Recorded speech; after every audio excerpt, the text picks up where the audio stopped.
సోదరులకు నమస్కారం. నిన్న మాజీ మంత్రివర్యులైనటువంటి సత్యవతి రాథోడ్ గారు అసత్యపు ఆరోపణలు అంగన్వాడీ నోటిఫికేషన్ పైన చేసింది మనం గమనించాం. సో దీనిని పూర్తిగా నేను ఖండిస్తున్నాను. ముఖ్యంగా ఇవాళ అంగన్వాడీకి సంబంధించి తెలంగాణ ప్రభుత్వం 15,000 పైచిలుకు పోస్టులకి, టీచర్లకి, హెల్పర్లకి సంబంధించి నోటిఫికేషన్ ఇచ్చారు. దీనికి అర్హత ఇంటర్మీడియట్ మార్క్స్ 70%. ఒకవేళ వాళ్ళు అనాథలైతే 10 మార్కులు, వితంతువులైతే 5 మార్కులు, అలాగే ఫిజికల్ గా హ్యాండిక్యాప్డ్ అయితే 5 మార్కులు. వీటితో పాటు ఇంటర్వ్యూని కూడా పెట్టారు. సో ఇంటర్వ్యూకి తీసుకున్నప్పుడు గనక ఆ మనిషి ఎలా ఉంటారు, వాళ్ళ యొక్క పరిపక్వత ఏ విధంగా ఉందని ఇంటర్వ్యూ ద్వారా మనం తెలుసుకోవచ్చు. సో గత ప్రభుత్వంలో కూడా చాలా నోటిఫికేషన్స్ ఇచ్చారు, ఇంటర్వ్యూ పెట్టారు. మరి అప్పుడు కూడా ఇట్లాంటి రాజకీయ రిక్రూట్మెంటే చేశారని నేను సత్యవతి గారిని అడగదలుచుకున్నా. నిజంగానే మీరు చదువుకొని ఉద్యోగాలంటే ఎట్లా రిక్రూట్మెంట్ చేసో తెలిసి ఉంటే ఇట్లాంటి ఆరోపణలు మీరు చెయ్యరు. ముఖ్యంగా ఇవాళ అంగన్వాడీలు అంటే మహిళలకి, పిల్లలకి సంబంధించినటువంటి అంశం. ఒక సెన్సిటివ్ గా వాళ్ళతో డీల్ చేయాల్సినటువంటి విషయం. కాబట్టి పిల్లలను క్లాస్ కి పంపించినప్పుడు ఆ పిల్లల్ని వాళ్ళు ఏ విధంగా లాలనా పాలన చూస్తున్నారు, వాళ్ళ బిహేవియర్ ఏ విధంగా ఉంది, వాళ్ళలో సేవ చేసే దృక్పథం ఉన్నదా, సో వాళ్ళు ఆ పేషెన్స్ ఉన్నదా, అమ్మలాగా చూసుకోగలుగుతుందా, ఆ సహనం వాళ్ళలో ఉన్నదా, ఇలాంటి విషయాలన్నీ కూడా మనకి మనిషితో మాట్లాడినప్పుడు మాత్రమే ఆ ఇంటర్వ్యూ ద్వారా మనకు తెలుస్తాయి.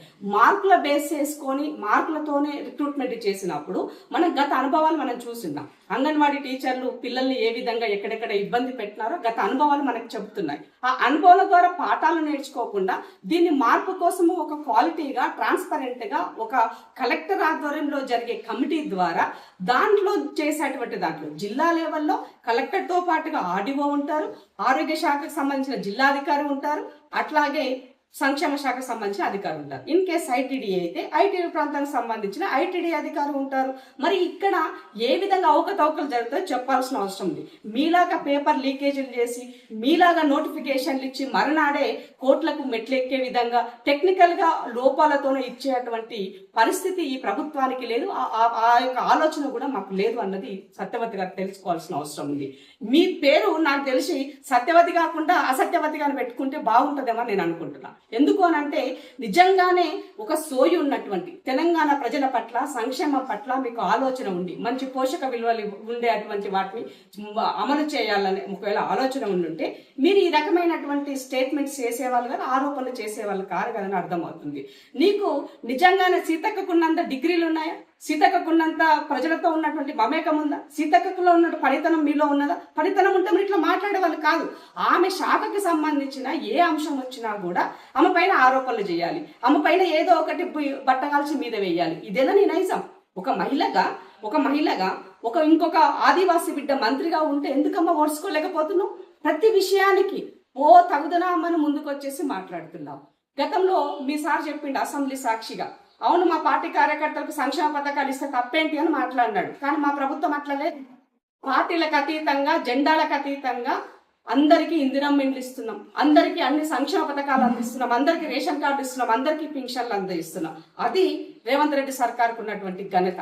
మరి మీరు 10 సంవత్సరాలు దోచుకొని దొబ్బి తిన్నటువంటి మీరు, పచ్చకామర్లోనికి లోకమంతా పచ్చగానే ఉన్నట్టు నువ్వు దోచుకున్నావు కాబట్టి ఎదుటోడు కూడా అట్లనే ఉంటాడు అనుకుంటే ఎట్లా అని అడుగుతున్నాను. నీ దగ్గర నిజంగా ఆధారాలు ఉండి ఒకవేళ జరిగే సందర్భంలో అవకతవకలు ఏమైనా జరిగితే అప్పుడు మీరు మాట్లాడితే ఒక అందం సందం ఉన్నది. ఆరుడు లేడు, సూర్యుడు లేడు, ఆలుపిల్ల సోమలింగం అన్నట్టు ఏమీ జరగలే. నోటిఫికేషన్ వచ్చినంత మాట్లాడే వాళ్ళు వచ్చినంగానే ప్రజల పట్ల ఒక అబద్ధ భావన క్రియేట్ చేసే విధంగా ఉద్యోగాలు మీరు ఇవ్వలేదు కాబట్టి మేము ఇవ్వకూడదు అని మాట్లాడుతున్నాం. అదే కదా మీ యొక్క నైజం. ఎట్లనైనా ఈ ప్రభుత్వం ముందుకు వెళ్ళొద్దు, సంక్షేమం చెయ్యొద్దు, ప్రజలని ఇబ్బంది పెట్టే విధంగా ఉండాలన్నట్టు ప్రతిపక్షం పనిచేస్తుంది. సిగ్గు లేదా మీకు అని అడుగుతున్నాం మేము.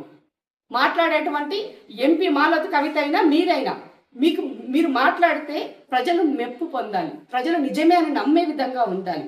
అవన్నీ వదిలేసి లేనిపోని ఆరోపణలు చేసి ఇవాళ ఈ ప్రభుత్వం చేసేటువంటి మంచిని ఓర్చుకోలేకనే ఈ ప్రజాపాలన ప్రభుత్వం అంటేనే మహిళా ప్రభుత్వం అని అనుకుంటున్నారు. కాబట్టి అలా ఉండకూడదు అనే ఒక దుర్బుద్ధితోటి, ఆ నైజంతో ఇవాళ పొద్దున్న లేస్తే ఆరోపణలు చేస్తున్నటువంటి సత్యవతి గారు మీ వ్యాఖ్యలు వెనక్కి తీసుకోండి.